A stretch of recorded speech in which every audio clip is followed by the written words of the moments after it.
Welcome مائی YouTube channel. اگر آپ میرے چینل پہ نئے ہیں تو میرے چینل کو سبسکرائب کر دیں اور لائک اور شیئر بھی کر دیں، تھینک یو۔ لالچ بری بلا ہے۔ ایک گاؤں میں ایک بوڑھا کسان اپنے کتے کے ساتھ رہتا تھا۔ وہ اپنے کتے کا بہت ہی خیال کرتا اور اس سے بہت زیادہ پیار کرتا۔ وہ اسے وقت پر کھانا دیتا اور اس کو بہت ہی اچھی طرح رکھا ہوا تھا۔ اس کا کتا اپنے مالک کا بہت ہی وفادار تھا اور اپنے مالک کا بہت خیال کرتا تھا اور اس کے گھر کی حفاظت کرتا تھا۔ ایک دن کتے کا مالک بہت بیمار ہو گیا۔ کتا بہت پریشان تھا کیونکہ اس کو کھانا وہی مالک دیتا تھا۔ بہت دنوں تک کتے کو اچھا کھانا نہیں ملا، جس کی وجہ سے اس کی حالت بہت ہی خراب ہو گئی اور ایک دن وہ بازار میں چلا گیا۔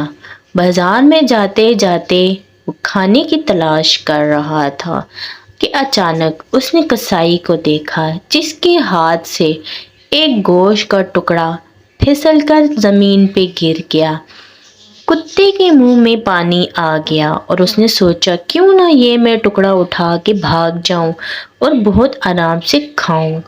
کتا بہت ہی آرام سے اس گوشت کے ٹکڑے کے پاس گیا اور اسے لے کر بھاگ گیا۔ کتے کو بھاگتا ہوا دیکھ کر وہ کسائی بھی اس کتے کے پیچھے بھاگنے لگا۔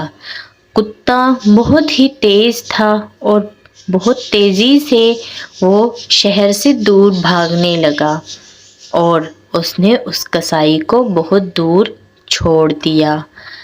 کتا بھاگتے بھاگتے ایک ندی کنارے جا بیٹھا اور اس نے راحت کا سانس لیا اور اس نے دیکھا کہ پانی میں بھی کوئی بیٹھا ہوا ہے، حالانکہ یہ اس کا عکس تھا۔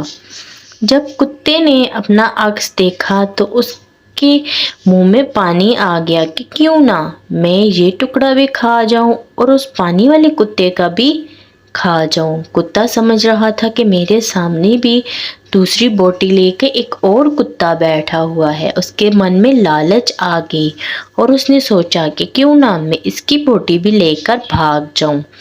کتا بہت تیزی سے بھونکا، دوسرے کتے کو ڈرانے کی کوشش کی، پر اچانک اس کے منہ میں جو ٹکڑا تھا وہ بھی ندی میں گر گیا۔ کتا یہ دیکھتا رہ گیا کہ اس کی لالچ کی وجہ سے جو ٹکڑا اس نے کھانا تھا وہ بھی ندی میں چلا گیا۔ اسے احساس ہوا کہ مجھے لالچ نہیں کرنی چاہیے تھی اور جتنا تھا اسی میں شکر کرنا چاہیے تھا۔